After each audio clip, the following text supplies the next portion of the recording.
Beneath the blood-red banners of the Crusades, amidst the clamor of swords and the cries of holy war, rose a king whose name would echo through centuries, Richard the Lionheart. His legend gallops through time like a knight in shining armor, cloaked in tales of bravery, betrayal, and boundless ambition. Crowned in glory and tempered by fire, Richard wasn't just a monarch. He was the embodiment of medieval chivalry and the fury of faith-driven war. From storming castles in Aquitaine to locking swords with the mighty Saladin, his life reads like an epic forged in steel and blood. Yet behind the lion's roar was a man torn by politics, haunted by rivalry, and exiled by fate. Kings feared him. Minstrels adored him. Enemies respected him. He fought not just for a crown, but for a cause.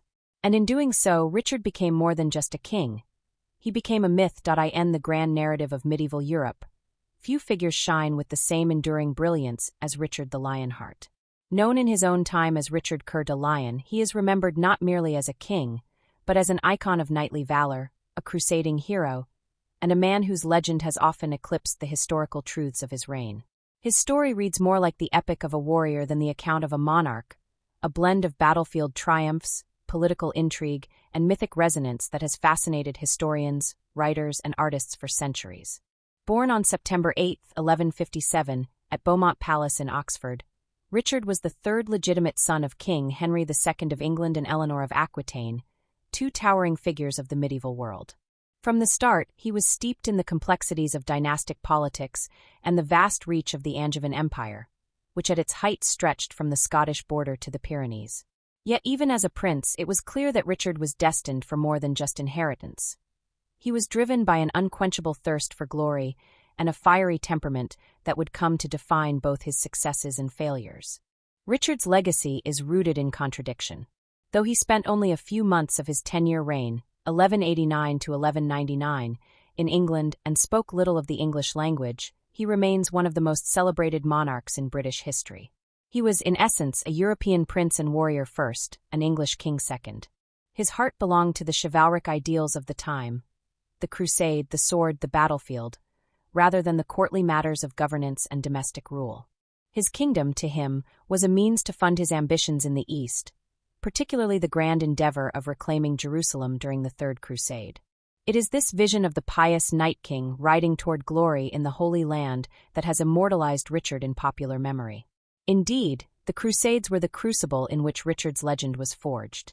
Following the dramatic fall of Jerusalem to Saladin in 1187, Christian Europe was galvanized into action. Richard responded with fervor, taking the cross even before he had secured his throne. Alongside other powerful rulers of the age, including Frederick Barbarossa of the Holy Roman Empire and Philip II of France, he joined what would become the Third Crusade. Yet even among such company, Richard's reputation soon outshone them all. He was brave, daring, and uncompromising. His leadership in battles like the Siege of Acre and the Battle of Arsuf not only turned the tide of war, but won him the admiration of allies and enemies alike. Saladin himself, the formidable Muslim leader and Sultan of Egypt and Syria, was among those who respected Richard's martial prowess. The two men never met face to face, but their mutual admiration became a symbol of the chivalric respect that romanticized the medieval clash between East and West. In many retellings, they represent not just adversaries but equals in honor and leadership, each embodying the ideal warrior king for their people. It is this aura that has elevated Richard from history into legend. Yet behind the myth lies a man of deep flaws and ruthless pragmatism. Richard was not merely the gallant knight of folklore. He was capable of extraordinary cruelty, as evidenced in his execution of nearly 3,000 Muslim prisoners at Acre, a decision driven by military strategy, but one that left a lasting stain on his record. He could be impulsive and arrogant, often alienating allies and undermining diplomacy in favor of displays of personal valor. His relentless pursuit of military campaigns meant that he treated his realm as a source of revenue, famously remarking that he would sell London if he could find a buyer to fund the crusade. His absence left England in the hands of deputies, while internal turmoil festered, giving rise to the rebellious ambitions of his brother John. Nevertheless, the image of Richard as the embodiment of medieval kingship persists. His nickname, Lionheart, was not a mere poetic flourish. It reflected both his courage and his capacity to inspire loyalty and awe. He was, by all accounts, a charismatic leader, handsome, eloquent, and fearless in the field. Chroniclers from both Christian and Muslim backgrounds describe him with a sense of reverence, albeit with mixed judgment on his character. Unlike many monarchs of his time, Richard had a genuine affinity for battle. He led from the front, shared hardships with his men, and carried a sword with purpose. To his contemporaries, he was the epitome of knightly honor. To later generations, he became a symbol of idealized kingship. His legend was further shaped in the centuries after his death, particularly during the rise of Romanticism and the Victorian era. Stories of his chivalry became interwoven with the myth of Robin Hood, positioning Richard as the rightful king returning to reclaim justice from the tyrant John. Whether through literature, opera, or Hollywood cinema, Richard was reimagined time and again as the noble Crusader king whose legacy stood in contrast to the tyranny of others. This cultural afterlife has ensured that, even when modern historians offer more nuanced critiques of his rule, the mythic aura of the Lionheart continues to burn bright. Richard died in 1199 at the age of 41, fatally wounded during a minor siege in France. His heart was buried in Rouen, his body in Fontevraud Abbey beside his parents, and his entrails in Cales, where he fell. In death, as in life, he was divided between nations, ideals, and histories. His reign may have been brief and turbulent, but his image, honed on the battlefields of the Crusade and polished by centuries of romantic retellings, became immortal. To understand Richard the Lionheart is to journey through both history and legend, to explore a life caught between mythic heroism and human complexity. He was a king who lived for war, a crusader driven by faith and ambition, and a ruler whose legacy continues to stir imagination as one of the great warrior monarchs of medieval Europe. Richard was born on the 8th of September, 1157, in the royal palace at Oxford. From the moment of his birth, he was enmeshed in one of the most powerful, complicated, and turbulent royal families of medieval Europe. His lineage was a blend of strength, brilliance, ambition, and deep internal conflict. As the third legitimate son of King Henry II of England and Eleanor of Aquitaine, two of the most formidable figures of the 12th century, Richard inherited not only a vast realm, but also the bitter legacies of a dynasty marked by internal warfare, political calculation, and far-reaching influence. The family into which Richard was born ruled over what historians call the Angevin Empire, a dominion that stretched across a massive swath of Western Europe. Although it was not an empire in the traditional sense, lacking a unified structure or central authority like the Roman Empire, it spanned from Scotland in the north to the Pyrenees in the south, and from Ireland in the west to the borders of France in the east. Henry II's territories included not only the English crown but also Normandy, Anjou, Maine, and Touraine, inherited through his father, and the massive and culturally rich Duchy of Aquitaine, which came through his politically shrewd marriage to Eleanor. Eleanor of Aquitaine herself was a remarkable figure. Heiress to one of the largest and most independent duchies in France, she had previously been married to King Louis VII of France before securing an annulment and marrying Henry II in 1152. Through this alliance, she brought with her not only vast lands but also a sophisticated and dynamic court culture that would influence Richard deeply in his formative years. She was intelligent, politically savvy, and fiercely proud of her lineage and her homeland. Her marriage to Henry was both a union of immense power and a constant battlefield of ambitions. Their relationship oscillated between alliance and animosity, and eventually broke down into open hostility. The children of Henry and Eleanor, 8 in total, were raised in an environment of power, pressure, and rivalry. The royal sons were given titles and lands across the vast Angevin dominion as part of their upbringing and preparation for future rule. However, this strategy, while seemingly logical, proved disastrous. Rather than promoting unity and cooperation, it bred jealousy, resentment, and a continuous cycle of rebellion and mistrust. Henry the young king, the eldest surviving son, was crowned during his father's lifetime in a gesture meant to secure succession and stability. However, this left the young king with a crown but no real power, which quickly became a source of frustration. Geoffrey, the fourth son, was made Duke of Brittany through marriage and was cunning, ambitious, and often treacherous. Then there was John, the youngest and Henry II's favorite, who would later become infamous in English history.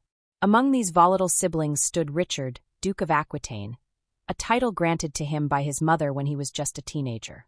He was fiercely proud of his Aquitanian heritage and closely identified with the culture of southern France, with its traditions of chivalry, poetry, and courtly love.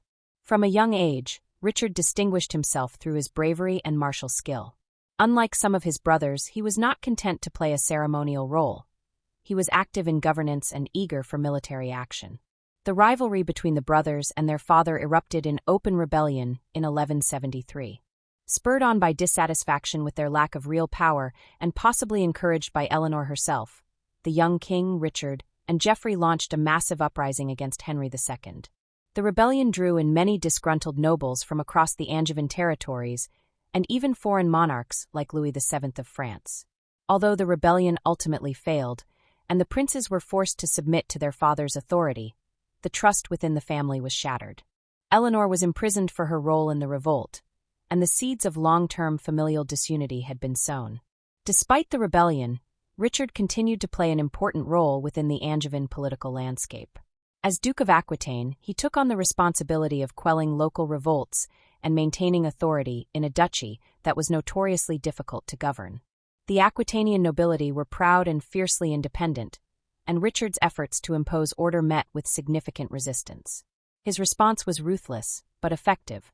Through a combination of military campaigns, castle building, and political maneuvering, Richard consolidated his control over the region. This period was formative for him, not only in terms of military leadership, but also in the ways of court politics, diplomacy, and personal rule. Richard's upbringing in Aquitaine was markedly different from the more centralized and institutional culture of England. The south of France, with its troubadour poetry and emphasis on chivalric values, left a lasting impression on him. It was here that he learned the arts of war and romance, command and ceremony. The court of Aquitaine, with Eleanor as its cultural beacon, cultivated a unique identity that elevated ideals of honor, bravery, and noble behavior. These values would define Richard's public persona throughout his life and earn him the admiration of his contemporaries as the quintessential knightly king. Yet, for all his martial skill and cultural polish, Richard never truly escaped the tangled web of his family's rivalries. The death of the young king in 1183 shifted the line of succession and made Richard the next in line for the English throne. But Henry II was reluctant to formally name him as heir, particularly as tensions with Richard continued to flare over the control of Aquitaine and loyalty to the French king, Philip II. At times, Richard allied with Philip against his father, a shocking act that underscores the degree of familial disintegration that plagued the Plantagenet house. Eventually, when Geoffrey died in 1186, and John was seen as a less capable option, Richard's path to kingship became clearer, though still fraught with betrayal and bitterness. The complexity of Richard's relationship with his parents is especially significant. With Eleanor, he shared a deep bond. She championed him, guided him politically, and stood by him even after her long imprisonment. With Henry II, the relationship was far more troubled. Though Henry recognized Richard's talent, he remained wary of his son's ambition and sought to restrain him through manipulation and delay. Richard, in turn, grew increasingly resentful of his father's refusal to grant him full authority. Their conflict reached its apex when Richard once again joined forces with Philip II in rebellion. In 1189, Henry II was forced to concede. Defeated and dying, he named Richard as his successor. Just 2 days later, he passed away, broken by years of war with his own sons. Thus, when Richard ascended the throne in 1189, he did so not through a peaceful transition, but after years of rebellion, familial treachery, and dynastic turmoil. His path to kingship was shaped as much by battlefield determination as by courtly inheritance. He brought to the throne the weight of a vast and unstable empire, a deep loyalty to his Aquitanian roots, and the indelible influence of two of the most powerful personalities in European history. Henry II, a brilliant and controlling monarch, and Eleanor of Aquitaine, a queen who wielded cultural and political power in an age where women were rarely afforded such agency. The story of Richard's early life and his position within the Angevin Empire is not merely a prologue to his reign. It is the very foundation of his kingship. It explains his drive for glory, his penchant for bold decisions, and his constant need to assert himself as a leader in war and a figure of admiration. His early years were an education in conflict, diplomacy, and the harsh realities of royal life. In learning to survive and eventually triumph within such a treacherous family, Richard earned his reputation not only as a warrior, but as a ruler forged in the fires of ambition, betrayal, and blood. By the early 1170s, Richard Plantagenet, later known to history as Richard the Lionheart, was already a young man shaped by the tensions and ambitions of one of the most volatile royal dynasties in medieval Europe. Still in his mid-teens, he found himself drawn into the heart of a vast and complex rebellion that would test not only his loyalty, but also his capacity for leadership and war. The Great Rebellion of 1173–74, instigated by his elder brother Henry the Young King against their father, King Henry II, marked the beginning of Richard's transformation from a noble prince into a hardened military commander and a political force of his own. The rebellion began with a convergence of ambition and frustration. Henry the Young King, who had been crowned in 1170 to secure the line of succession, had no actual authority or lands to govern. His ceremonial title, intended to smooth the path of inheritance, only deepened his discontent. Richard, who had recently been granted the Duchy of Aquitaine, and Geoffrey, who had been made Duke of Brittany, all felt similarly constrained under their father's iron-handed control. This simmering resentment exploded when Eleanor of Aquitaine, their formidable and politically astute mother, threw her support behind her sons in their quest for autonomy. With Eleanor's encouragement, Richard and his brothers allied with a range of powerful barons and foreign monarchs, including Louis VII of France. Though still a teenager, Richard demonstrated both courage and competence during the rebellion. His military involvement was largely focused in Aquitaine, where he faced off against rebellious nobles who had joined the uprising. Aquitaine, always a difficult region to rule due to its fiercely independent barons, quickly became a battlefield. Richard, despite his youth, stood firm. He defended the strategically important town of Saints, and was even reported to have led assaults and directed defenses with a command that belied his age. While his brothers often pursued grand gestures and courtly politics, Richard engaged directly with the raw brutality of medieval warfare, already revealing his aptitude for siege tactics and battlefield leadership. However, the rebellion ultimately failed. Henry II, a masterful tactician and statesman, crushed the insurrection and forced his sons into submission. Eleanor was captured while attempting to flee and remained imprisoned for over 15 years. Richard was compelled to do homage to his father and recommit his loyalty. Still, despite his punishment and humiliation, Richard's reputation as a formidable warrior began to grow. His actions during the rebellion made it clear that he was not merely a pawn in his brother's ambitions, but a serious military leader in his own right. Following the collapse of the rebellion, Richard returned to his duchy, where he was now expected to govern. Aquitaine, with its deep traditions of noble autonomy, courtly intrigue, and cultural sophistication, proved as rebellious as ever. Richard was immediately forced into a cycle of internal conflicts with local barons who refused to acknowledge his authority. For over a decade, he waged continuous campaigns to bring the region under firm control. His methods were severe. Castles were besieged, lands confiscated, and rebellious nobles put down with merciless efficiency. These campaigns, brutal as they were, solidified his power and enhanced his prestige. He came to be known not only as Duke of Aquitaine, but also as a warrior prince whose authority was rooted in strength, not inheritance alone. During this period, Richard also became increasingly involved in the broader politics of the Angevin Empire. His father remained wary of him, often favoring the youngest son, John, whom he sought to reward with further lands and titles. Richard, seeing this as a direct threat to his future inheritance, began maneuvering for greater independence.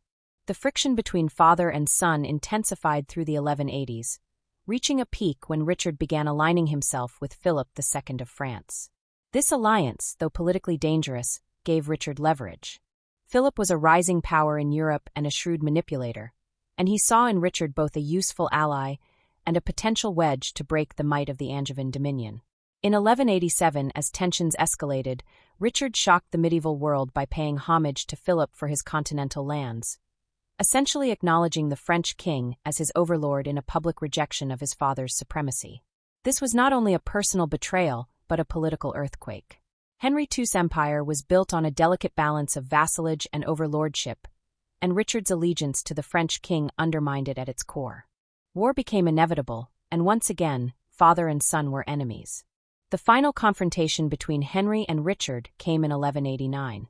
Richard, with Philip's military support, launched a campaign against his father. Henry, now aging and ill, was unable to match the combined strength of his son and his rival. Forced to concede, Henry named Richard his heir. When he died shortly afterward, defeated and heartbroken, Richard ascended to the throne of England. His path to kingship, paved with rebellion, betrayal, and relentless warfare, had been anything but peaceful. But it had forged him into a ruler whose authority would be as much feared as it was admired. Richard's coronation took place on September 3, 1189, at Westminster Abbey. It was a grand ceremony, symbolizing the beginning of a new era for the English monarchy. Yet even this day of triumph was marred by violence. Anti-Jewish riots broke out in London, sparked by the exclusion of prominent Jewish leaders from the coronation festivities and fueled by deep-seated anti-Semitism. The violence spread quickly, and Jewish communities across the country were attacked, their homes burned, and many lives lost. Richard, though reportedly outraged by the unrest, acted with delay. He eventually issued orders to protect Jewish citizens, but the damage had been done, a dark stain on the earliest moments of his reign. Despite the domestic turbulence, Richard's priorities as king lay far beyond the borders of England. From the outset, he made it clear that his central ambition was to lead a crusade to the Holy Land and reclaim Jerusalem from Saladin, whose victory at the Battle of Hattin in 1187 had stunned Christendom. To Richard, the crusade was not merely a religious obligation. It was a stage upon which he could fully realize his identity as a warrior king, a Christian knight, and a ruler whose legacy would stretch beyond the temporal world. To prepare for the expedition, Richard began raising vast sums of money, selling titles, offices, and even royal lands to fund the journey. He famously declared that he would have sold London itself if he could find a buyer. Unlike his father, who had always kept one eye on the political chessboard of Europe, Richard viewed the crusade with near-messianic focus. Everything else was secondary. Even the governance of his vast realm was delegated to others. He appointed capable administrators, including the Chancellor William Longchamp, to manage England in his absence. These appointments, however, were not without controversy. Longchamp's heavy-handed rule would provoke fierce resistance, especially from Richard's younger brother John. John, left behind in England while Richard embarked on his holy mission, quickly began scheming to increase his influence. Though Richard had tried to secure loyalty through charters and promises of land, he underestimated the depth of John's ambition. With Richard gone, John allied himself with discontented nobles and began to challenge Longchamp's authority. The seeds of a future crisis were planted, even as Richard set off for the Holy Land with dreams of glory. By 1190, Richard had left the shores of England, sailing for Sicily and then onwards to the Levant. He had forged an uneasy alliance with Philip II of France, one founded on shared religious aims but undermined by personal rivalry and political ambition. Together, they would march on the Holy Land in what would become the Third Crusade, a campaign that would solidify Richard's legend but also cost him dearly. The warrior prince, forged in rebellion and refined in relentless conflict, now set his sights on Jerusalem. Yet even as he departed, England remained a realm of uncertainty. The king was away, the court divided, and his brother's ambitions already threatening the fragile peace at home. Richard's decision to prioritize the crusade over governance would ultimately define his legacy, not just in the East, where he earned his epithet Lionheart, but also in the West, where his absence would leave his kingdom vulnerable to intrigue, conflict, and decline. In the early years of his reign, Richard fulfilled the image that had taken root in his youth. A bold, impassioned, charismatic figure, as adept with a sword as with a royal seal. Yet the grandeur of his ambitions and the singularity of his focus would also become a burden. As he marched toward destiny in the Holy Land, he carried with him the weight of his father's legacy, his mother's aspirations, and the volatile loyalties of an empire perpetually on the brink of division. The stage was set not just for crusade, but for crisis, glory, captivity, and myth. The fall of Jerusalem in 1187 sent shockwaves across Christendom. The city, sacred to three of the world's major religions and a symbol of Christian piety and devotion, had been seized by the formidable Muslim leader Saladin following his decisive victory at the Battle of Hattin. For the Christian world, it was not just a territorial loss, but a spiritual catastrophe, one that threatened to unravel decades of Crusader presence in the Holy Land. News of Jerusalem's fall reached the papacy and the royal courts of Europe with astonishing speed. Pope Gregory VIII, though aging and frail, issued a passionate call to arms in the papal bull Audita Tremendi, summoning Christian kings and knights to reclaim the Holy City. Thus began what history remembers as the Third Crusade, a campaign that would see three of Europe's most powerful monarchs, Richard I of England, Philip II of France, and Frederick I Barbarossa of the Holy Roman Empire, answer the summons of Christendom in a desperate effort to restore Christian control over Jerusalem. For Richard Plantagenet, who had just ascended the English throne, the crusade presented not only a sacred duty, but a stage upon which he could embody his vision of kingship. Long before his coronation, Richard had expressed his admiration for the ideals of chivalry and the Crusader code. The image of the warrior king was one he had cultivated through years of military engagement in Aquitaine, and now, with the greatest city in Christendom under Muslim control, the opportunity to fulfill that image on the most hallowed battlefield of all had arrived. He took the cross, an emblem of his vow to undertake a crusade, and began organizing one of the most ambitious and costly military expeditions of the medieval age. Richard's preparations for the crusade were monumental. He understood that such an undertaking required not only spiritual commitment, but extraordinary logistical planning and vast sums of money. In this endeavor, he famously declared that he would sell London if he could find a buyer, reflecting his single-minded determination to fund the expedition at any cost. Royal lands were sold or mortgaged, titles and offices were auctioned, and wealthy noble families were asked, or compelled, to contribute. Even the crown jewels were not spared from pawning. It was said that he stripped his kingdom of everything, but the name in his drive to finance the journey to the east. This approach earned him the loyalty of some, the resentment of others, but it achieved its goal.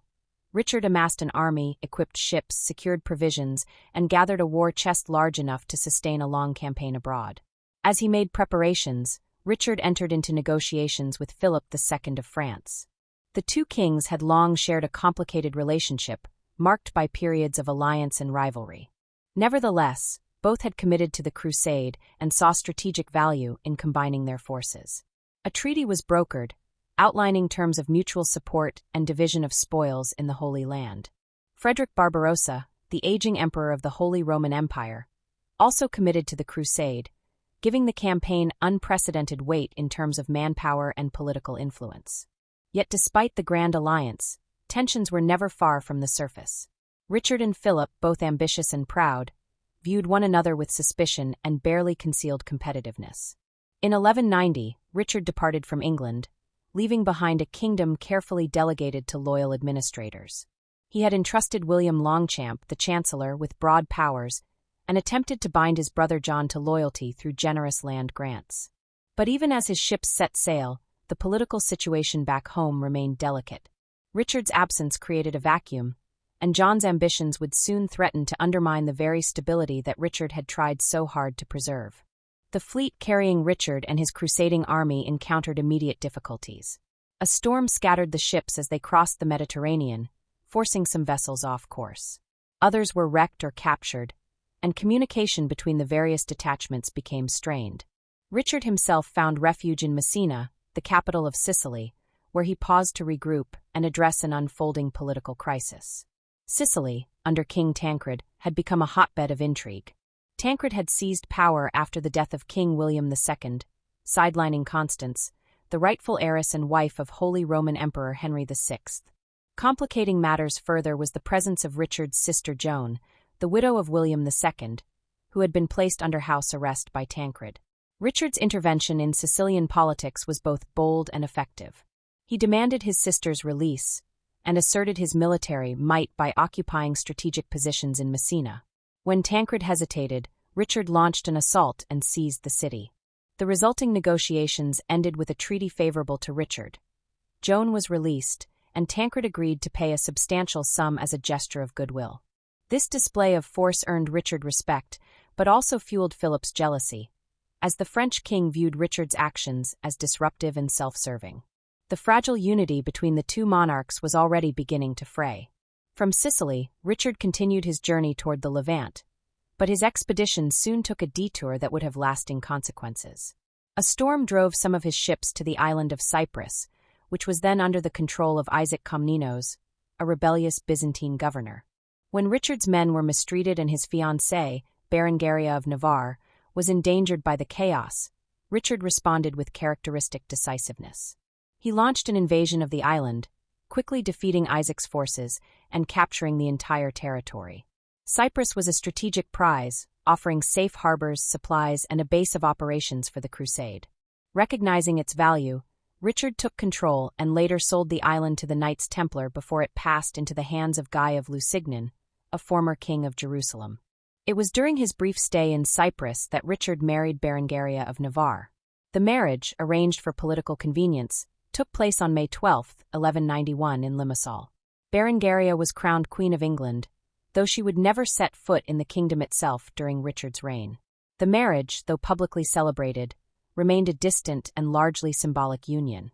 Richard's devotion to military affairs and religious campaigns left little room for domestic or romantic life, and Berengaria would spend most of her life in quiet obscurity. With Cyprus under his control and his fleet regrouped, Richard resumed his voyage to the Holy Land. The Mediterranean had tested his resolve, but he emerged stronger, his reputation as a military commander growing with each conquest. In both Sicily and Cyprus, he had displayed the qualities that would define his legacy: audacity, ruthlessness, strategic brilliance, and an unwavering sense of mission. Yet these early victories also hinted at the challenges to come. His actions, while successful, often alienated allies and provoked resentment. The political fallout from his triumphs, especially in regard to Philip, would haunt the Crusade and strain the tenuous alliances that held the Christian coalition together. Meanwhile, back in Europe, Frederick Barbarossa's campaign had taken a tragic turn. While marching through Asia Minor, the German emperor drowned while attempting to cross a river.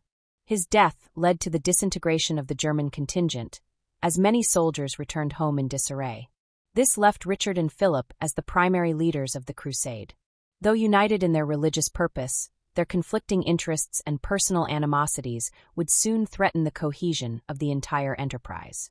By the time Richard arrived in the Levant in mid-1191, the Crusader cause was in a precarious position. The city of Acre was under siege by Crusader forces, but progress was slow, and morale was dwindling. Richard's arrival, accompanied by fresh troops, supplies, and naval strength, revitalized the campaign. His reputation as a warrior king inspired hope among the beleaguered Christian armies. Philip, already present at the siege, now found himself overshadowed by Richard's commanding presence. The stage was now set for one of the most iconic episodes of Richard's life: the Third Crusade in the Holy Land. His journey, filled with storms, conquests, diplomacy, and battlefield triumphs, had already captured the imagination of Europe. Yet the true test of his leadership, and the defining moments of his reign, lay ahead, beyond the fortified walls of Acre, in the scorching sands of Palestine, where Richard would confront Saladin himself in a clash of civilizations that would echo through the centuries. The Mediterranean sun scorched the horizon as Richard I, newly arrived in the Holy Land, stepped onto its war-torn soil in 1191. His arrival was not merely a reinforcement, it was a turning point. For the Crusader states, battered and fractured by years of conflict and setbacks, the presence of the Lionheart rekindled hope. The Kingdom of Jerusalem, though lacking its sacred capital, was still a banner under which Crusaders rallied.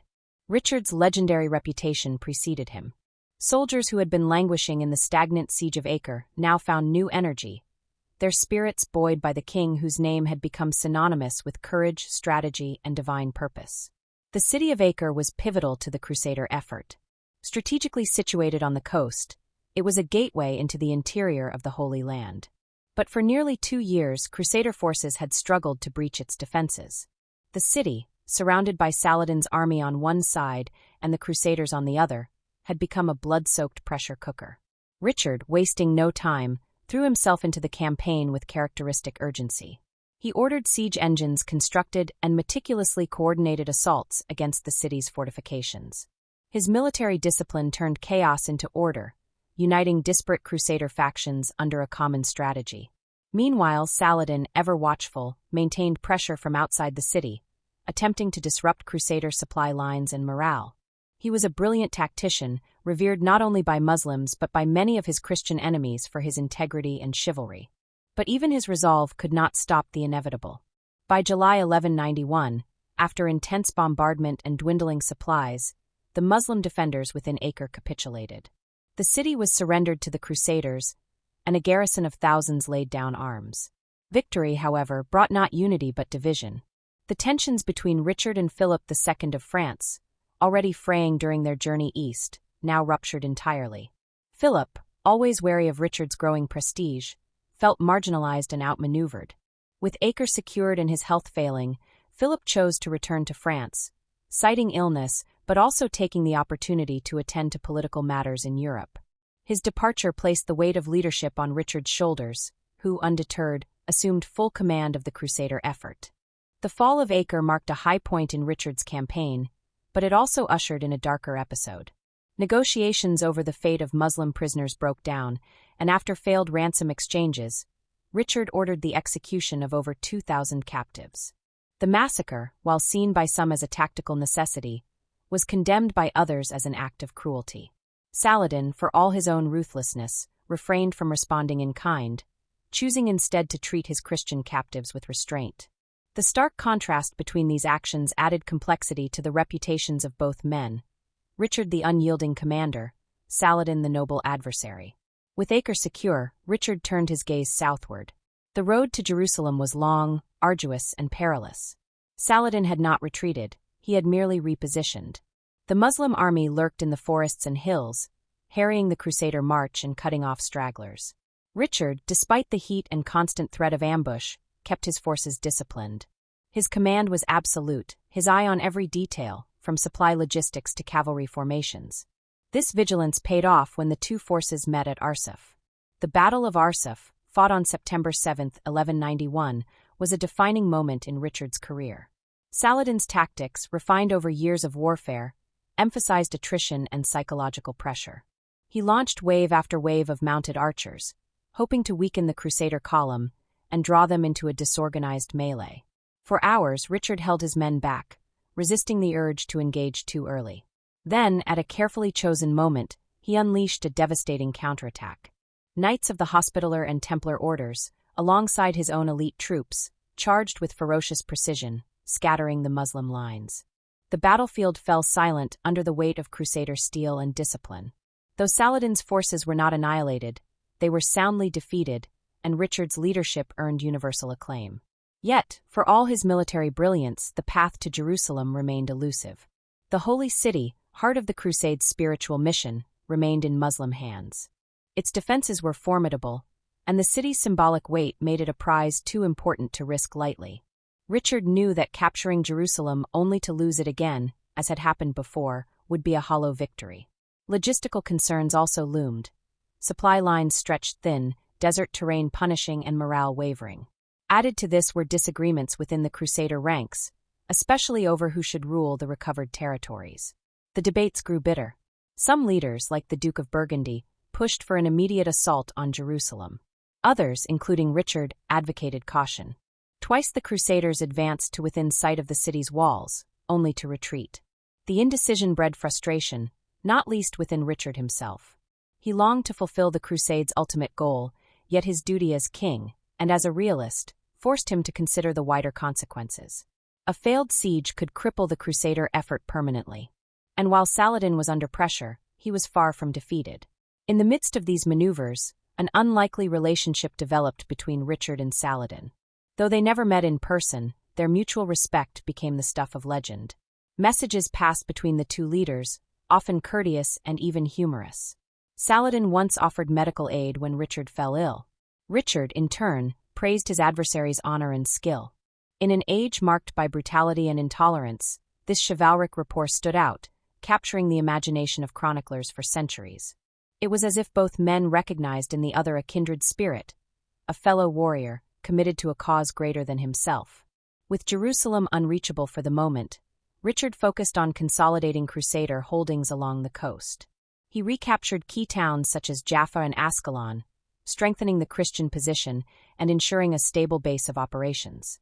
His defense of Jaffa in 1192, where he led a counterattack in person to drive back Saladin's forces, became another legendary episode in his military career. Against overwhelming odds, Richard's tactical genius and sheer bravery preserved the city and reasserted Crusader strength at a critical juncture.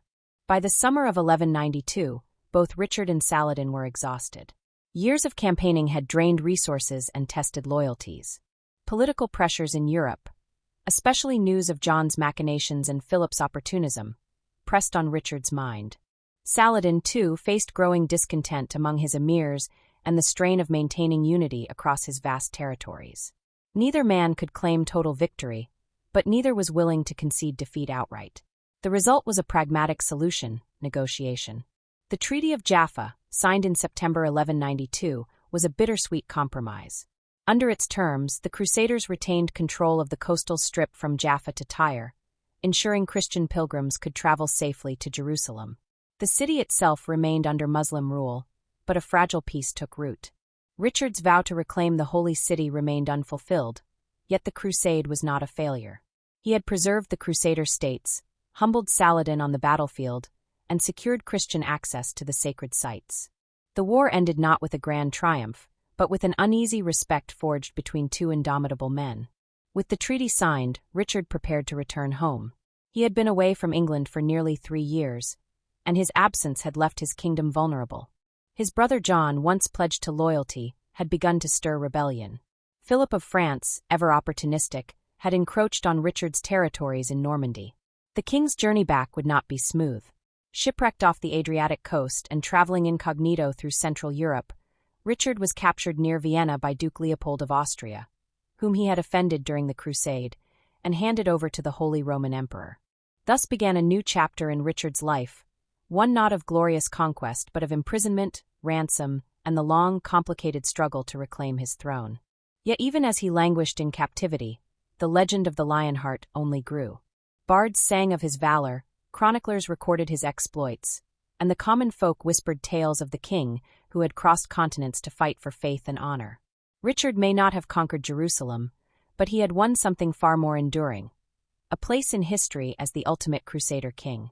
Centuries later, his name would evoke not just a monarch, but a mythic ideal.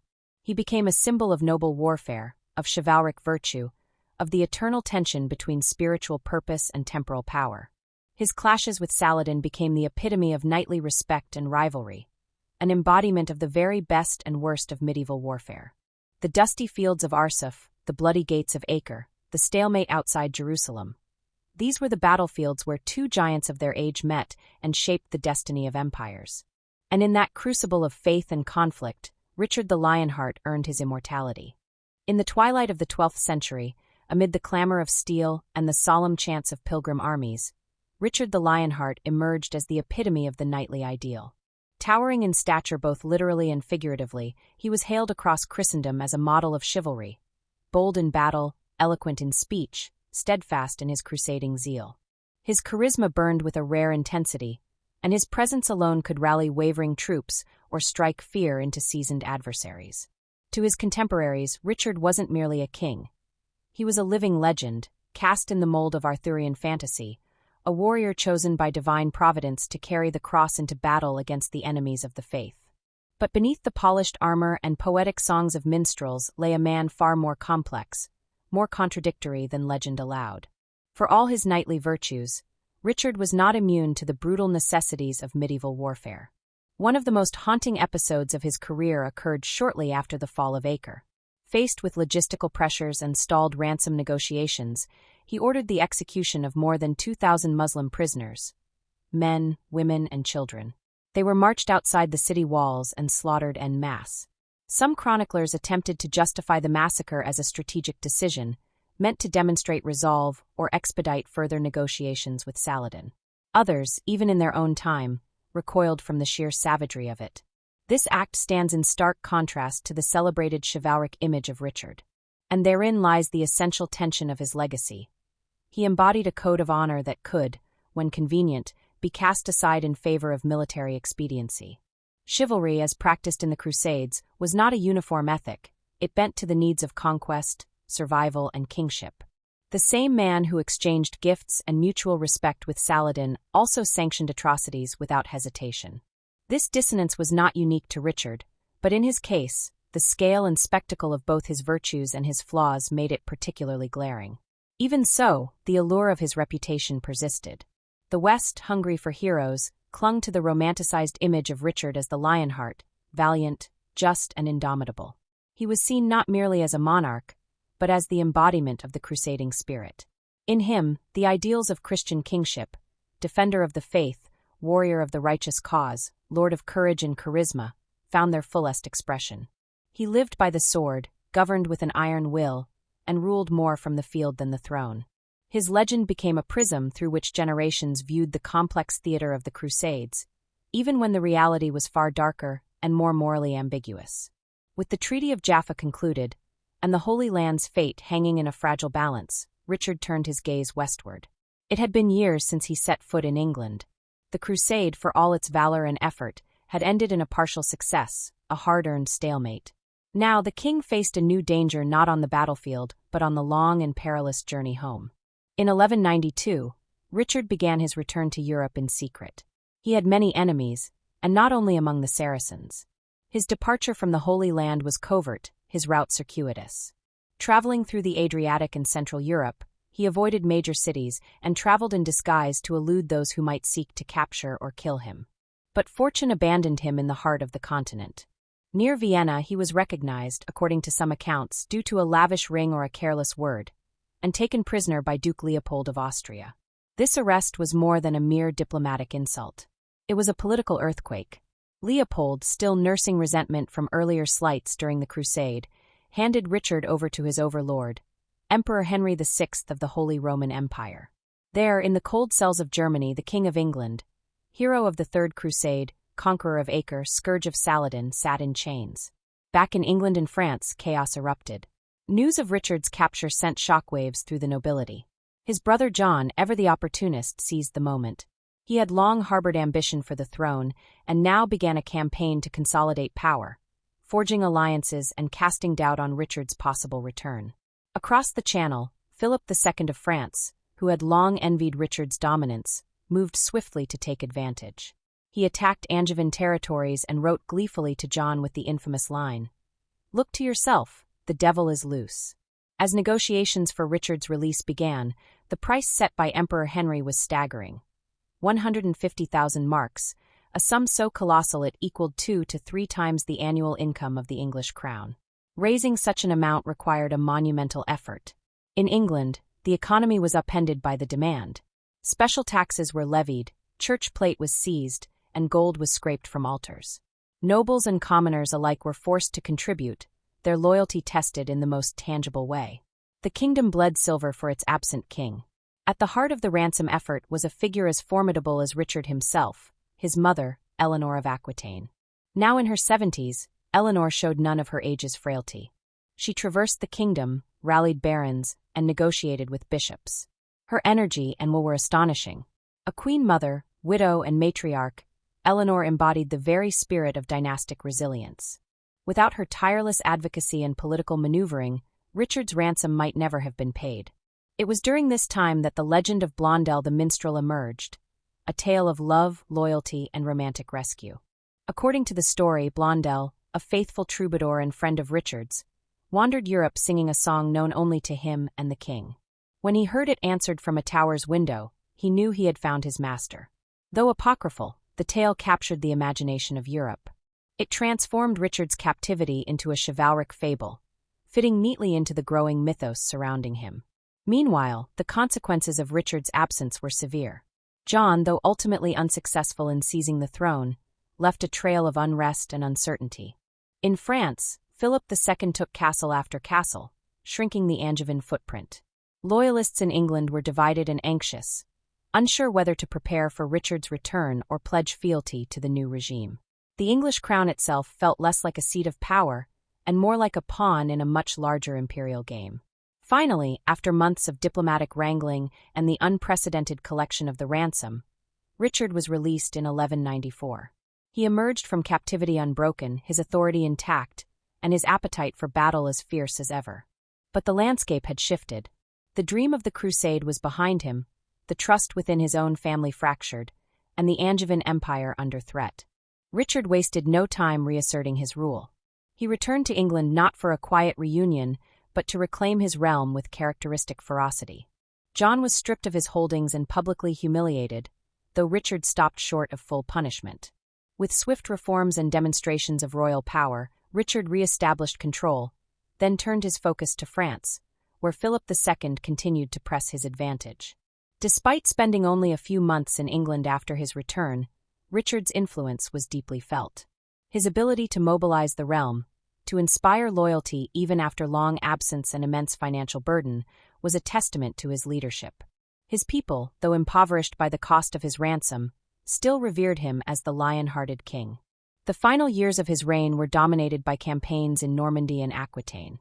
His battles against Philip were relentless.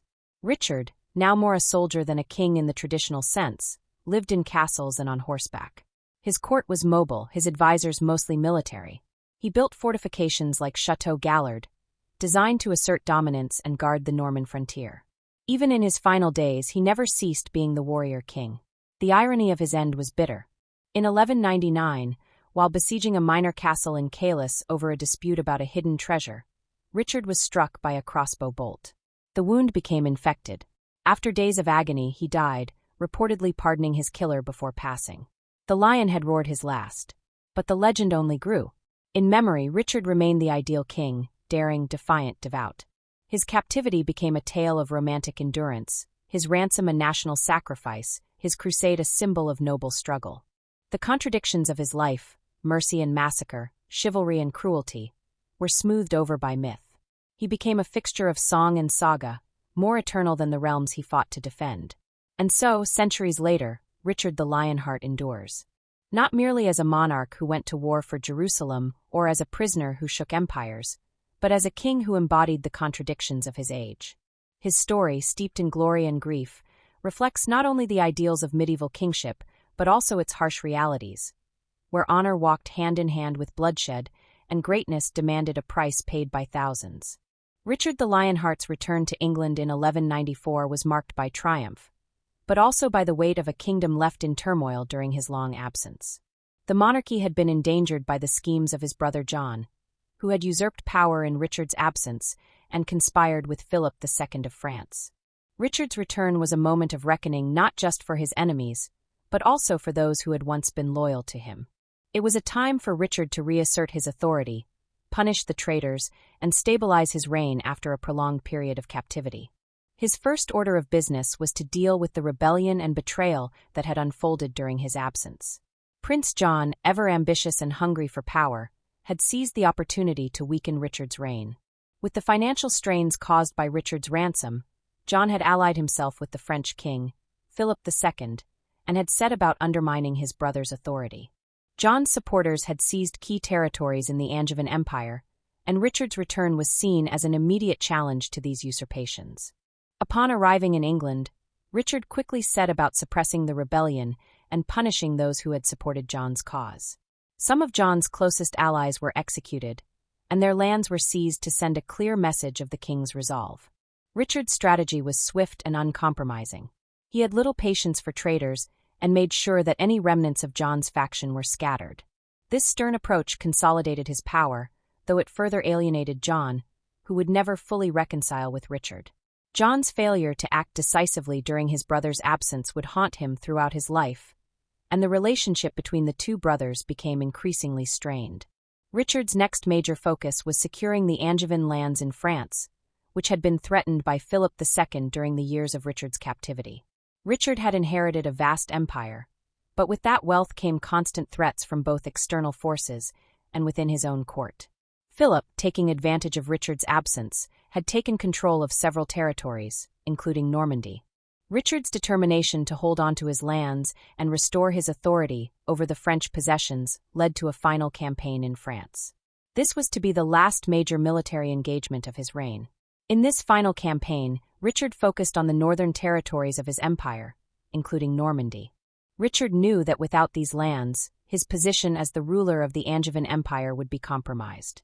He launched a series of military expeditions to secure his holdings, but the campaign was marked by long sieges and brutal fighting. Richard's skill as a military leader was evident during these operations. He was relentless, and his soldiers were loyal to him. Through a series of successful battles, Richard managed to regain control of much of his lost territory.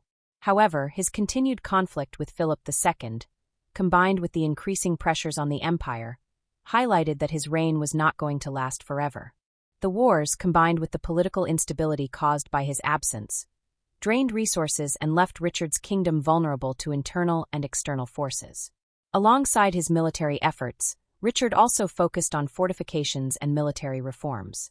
Recognizing the vulnerability of his territories, particularly in France, Richard invested heavily in building and strengthening castles, including the famous Château Gallard in Normandy.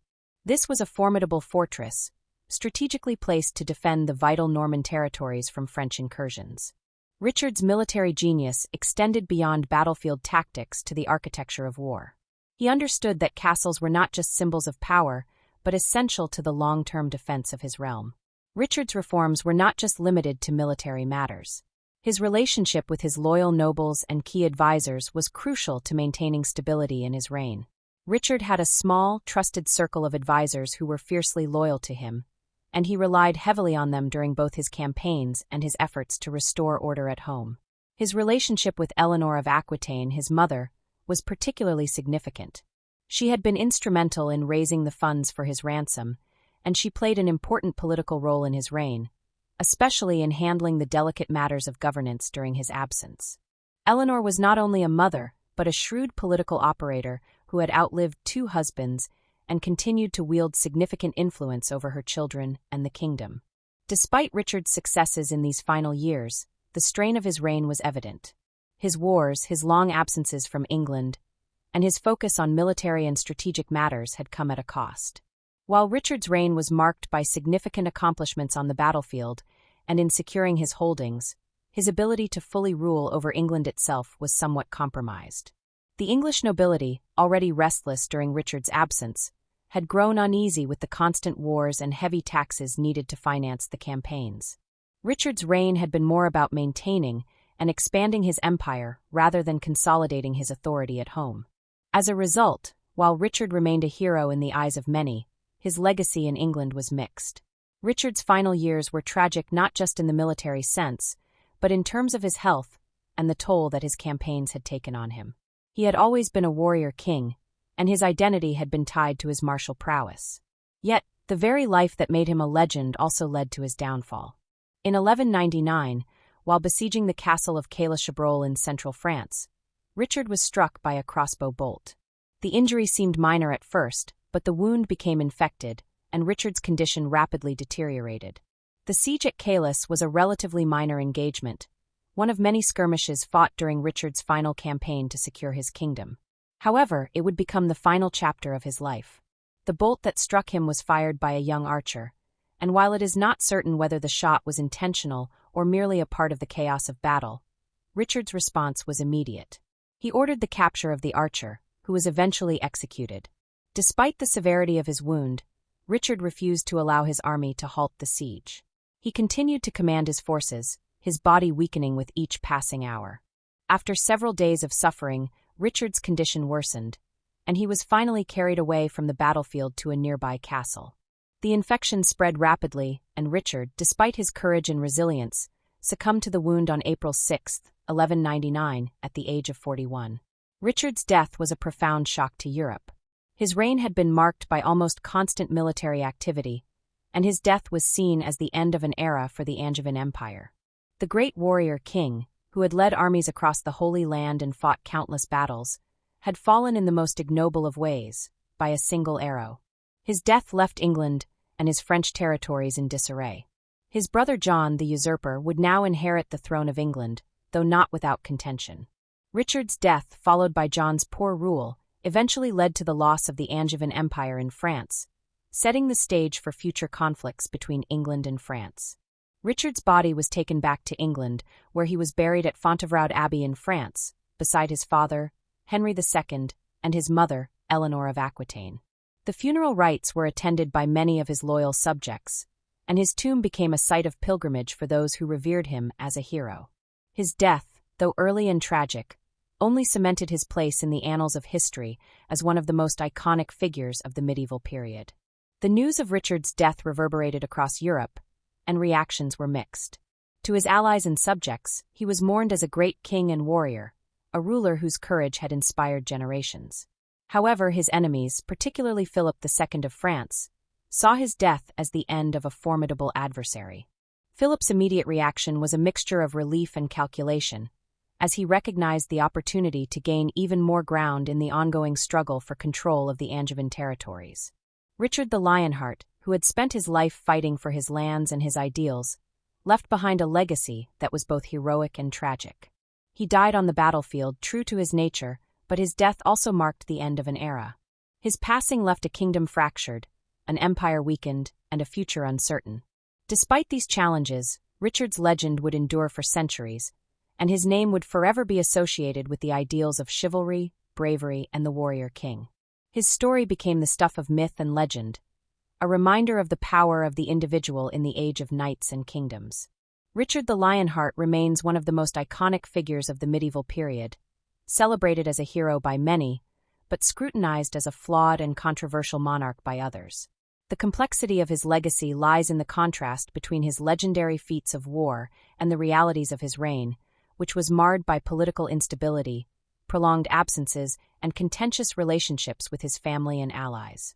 Richard's legacy has been shaped by centuries of historical judgments, from medieval chroniclers who glorified his military prowess to modern historians who offer a more nuanced and critical view of his reign. Richard's absence from England during much of his reign stands as one of the central points of contention in the historical evaluation of his leadership. His long absences, particularly during his participation in the Third Crusade and his captivity after returning from the Holy Land, created a power vacuum in England. The kingdom was left in the hands of his advisors and his brother John, whose treacherous actions only worsened the political situation. Richard's focus on his imperial ambitions and his crusading zeal often meant that England's domestic affairs were neglected, leaving the kingdom vulnerable to internal strife. His absence weakened the monarchy's grip on power, sowing the seeds for later conflicts, particularly between the monarchy and the English barons, which would eventually lead to the signing of the Magna Carta under his successor, King John. Medieval chroniclers, particularly those who were supporters of Richard, painted a heroic image of the king. His prowess on the battlefield, his participation in the Third Crusade, and his reputation as a knightly figure were central to these portrayals.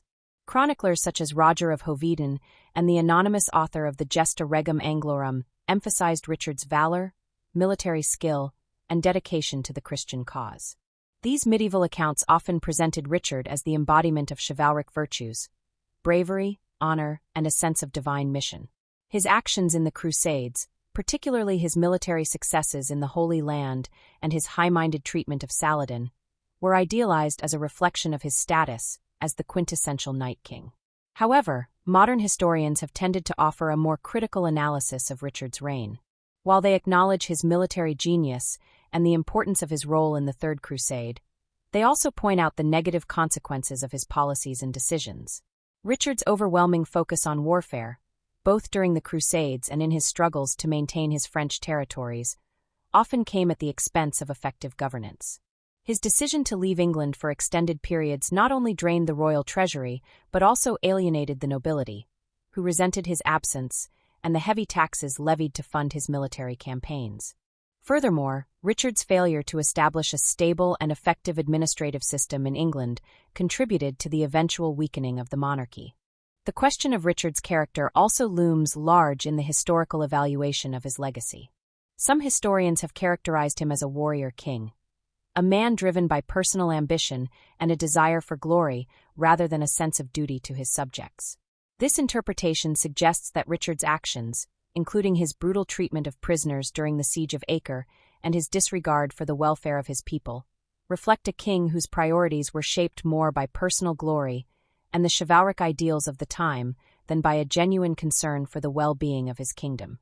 Richard's involvement in the Crusades, while noble in intention, was not without its darker aspects. The massacre of Muslim prisoners at Acre in 1191, for instance, stands as one of the most controversial moments of his reign. While some argue that it was a necessary act of military strategy, others view it as a brutal violation of the chivalric codes Richard was supposed to embody. In contrast, Richard's contemporaries, particularly his adversaries like Philip II of France and Saladin, offer an intriguing comparison to his reign.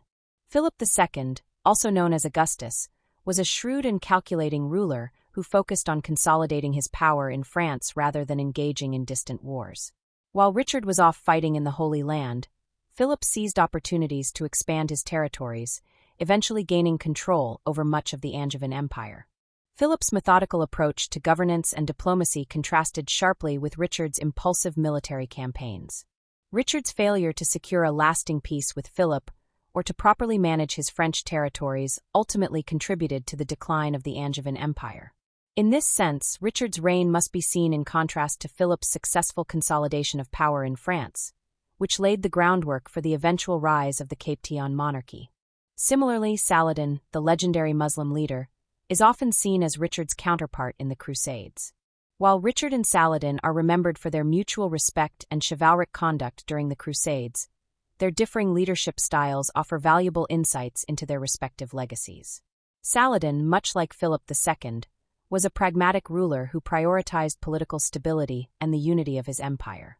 Richard, on the other hand, was driven by a quest for personal glory and the idealistic goals of the Crusades.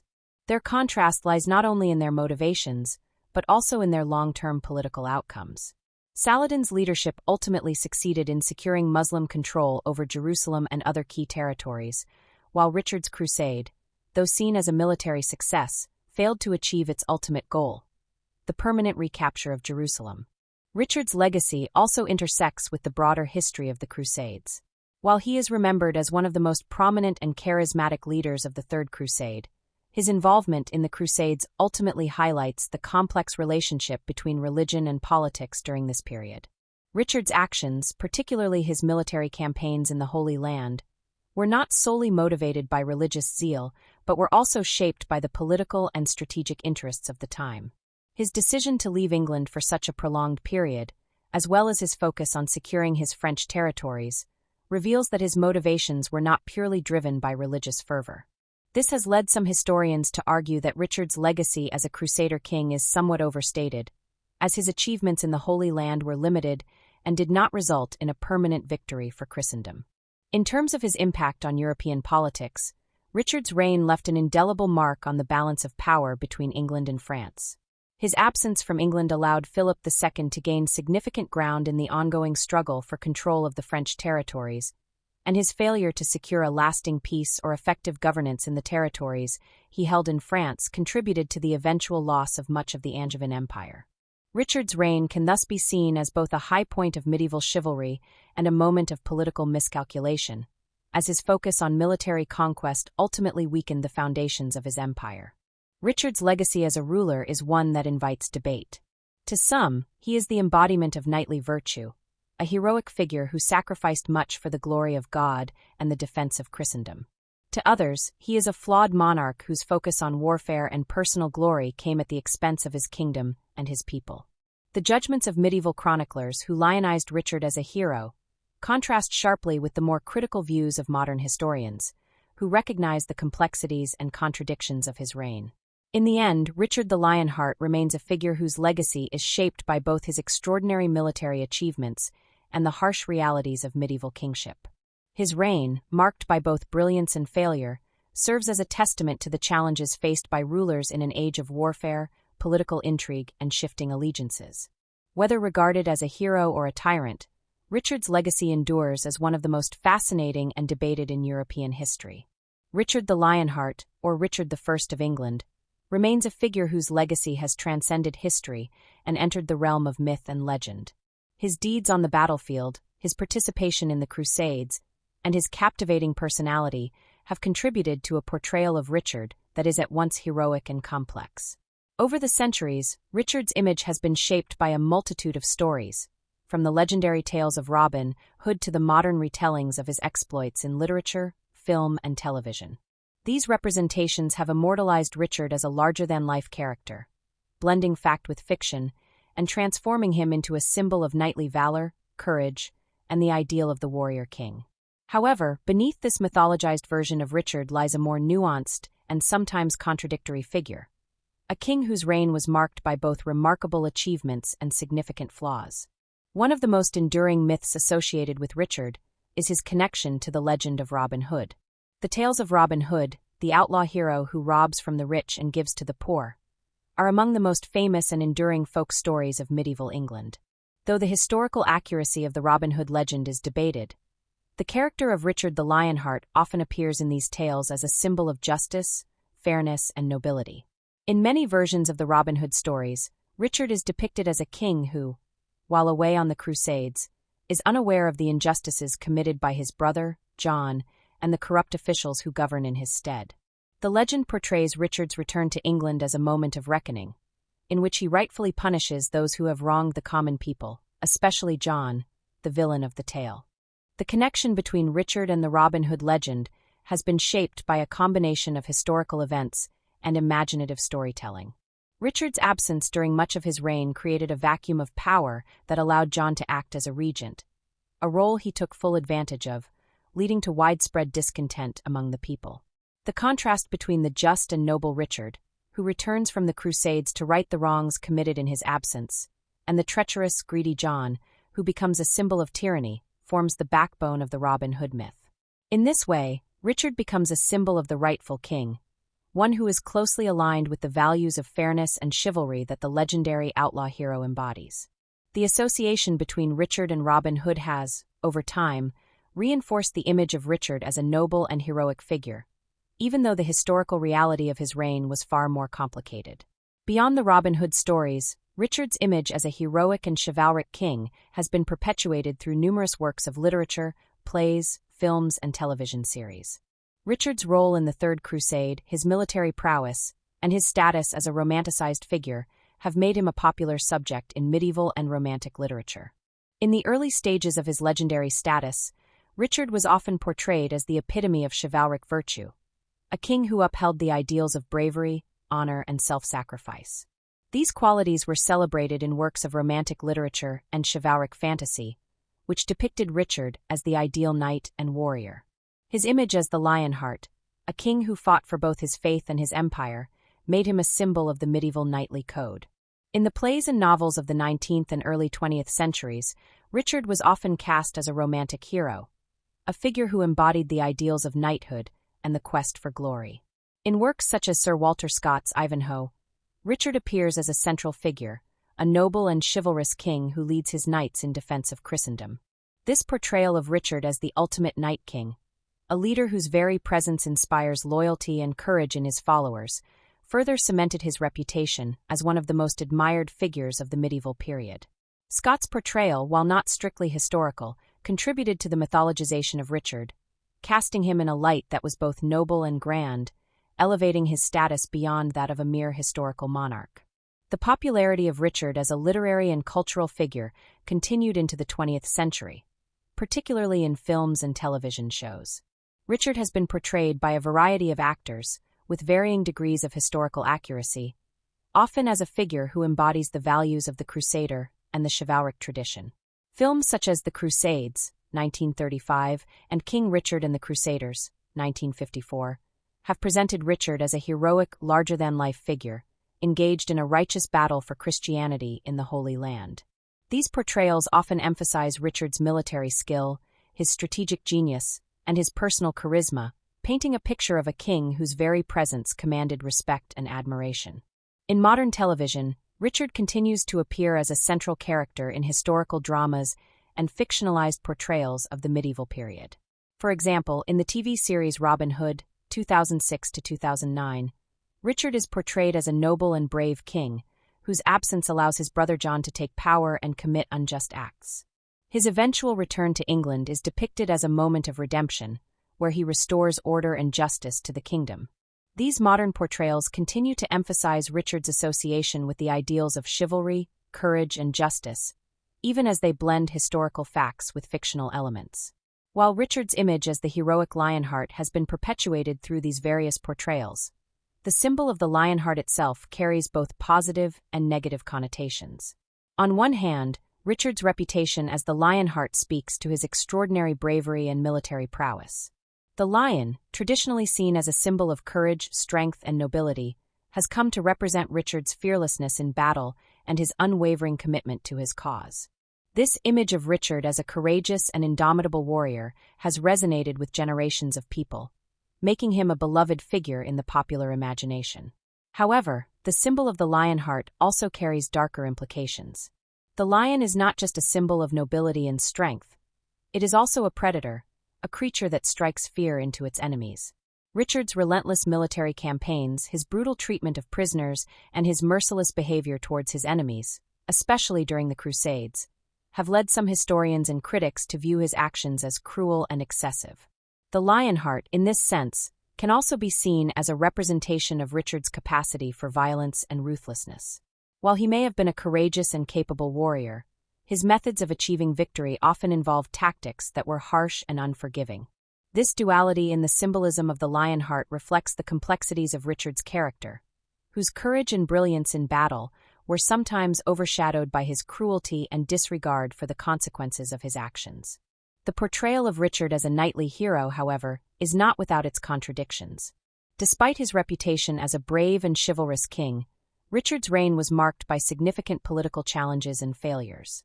His absence from England, his heavy reliance on advisors and his mother, Eleanor of Aquitaine, his strained relationship with his brother John, and his inability to secure long-term peace in his French territories all suggest a ruler who, while undeniably skilled in battle, was less adept at governance. The romanticized image of Richard as the ideal knight often glosses over these shortcomings, emphasizing his military exploits and his heroic persona rather than his struggles as a king. Yet this very romanticism has contributed to his lasting appeal, ensuring that Richard remains a symbol of the idealized warrior king, a figure whose deeds and character transcend the complexities of his reign. The legend of Richard the Lionheart, shaped by centuries of storytelling, literature, and popular culture, has become so ingrained in the collective consciousness that it is difficult to separate the historical figure from the mythological one. Richard's image as a knight king, a hero of the Crusades and the Robin Hood legend, has made him a symbol of medieval chivalry and courage. Yet, as with all historical figures, the reality of Richard's reign was far more complex than the stories that have been told about him. The contradictions within his character, his actions, and his legacy reflect the tension between the mythologized Richard and the more nuanced historical figure. Despite this, Richard's place in popular culture and in the annals of history remains firmly entrenched. His name, his image, and his Lionheart continue to resonate as symbols of courage, strength, and the enduring appeal of the warrior king. The legend of Richard the Lionheart and his portrayal in popular culture reflect the enduring fascination with this larger-than-life figure. Whether as a heroic king in the Robin Hood tales, as the noble crusader in romantic literature, or as the embodiment of chivalric values in films and television, Richard has become a symbol of bravery, honor, and glory.